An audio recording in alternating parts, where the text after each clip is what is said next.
All right, we're recording. All right. What types of training do companies offer those who enter this field? Well, I'm a teacher, Yeah. so it's not really companies, it's school districts. So your undergrad degree, you have to have an undergrad degree, you have to have a bachelor of. That's kind of on your own. But once you've taken the test, once you get your job as a teacher, there's all kinds of constant training. In fact, by state law, you're required to have like 150 hours every 5 years. Or it might be 200 hours. I'm coming close to mine. And then the district, like in McKinney here, we're required to have 50 hours a year professional development, in other words, of training. So your initial success is on your own, but after that, the districts in the state are actually supportive of the training. Sometimes you have to pay for it yourself, though. Okay. In what ways does your occupation change? Every day is a different day. Well, you know, we have 36 kids in each class.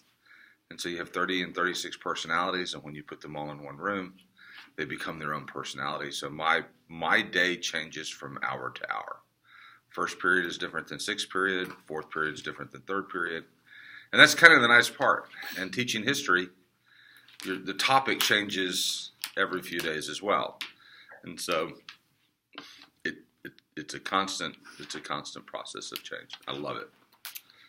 Okay. Is this industry heavily regulated? Absolutely. There's federal regulations such as FERPA regarding student record privacy or student privacy. There's records regarding HR and personnel records.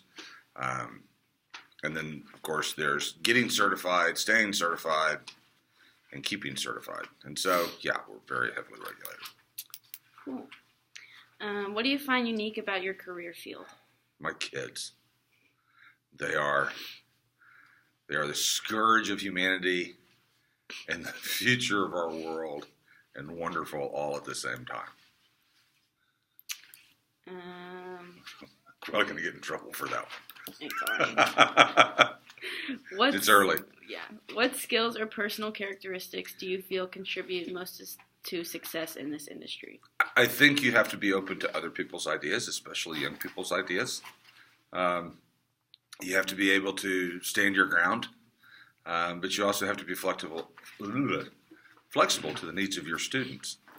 And so you really have to be able to wear many hats. Sometimes you're the counselor, sometimes you're the mom, sometimes, in my case, the dad.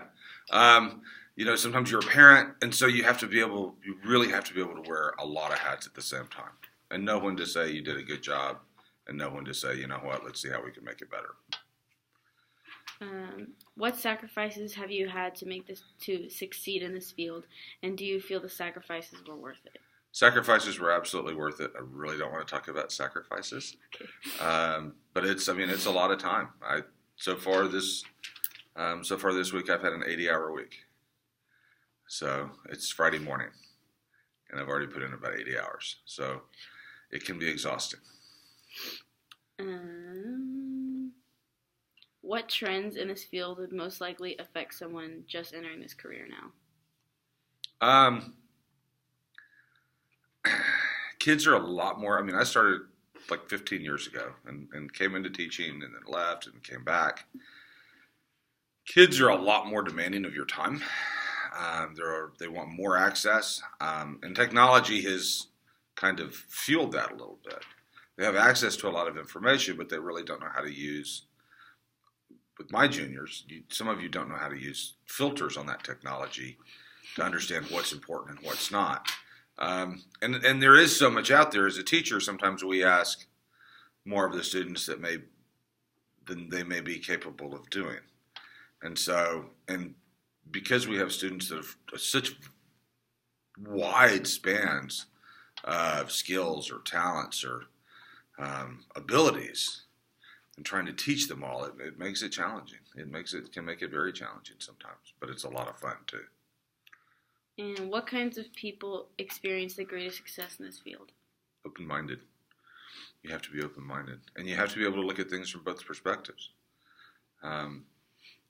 You can be a conservative person and be a great teacher, but you have to be able to teach from both sides, from from that conservative point of view, or you have to take, like in history, you have to take the presentist point of view out of it. And so you have to be able to teach both sides.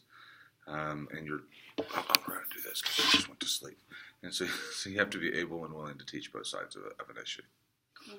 And can I ask you what your entry level salary is? About 50. My entry level was, I think it was 38. And I make about 54 right now, something like that. It's published out there. All right. Cool. Thank you, Mr. Cheney. That it? Yep. Cool. I'm going to get some more coffee. You can probably do that in there, too. Yeah, it's fine. Hey, Mr. Walter, if you're grading this, hey.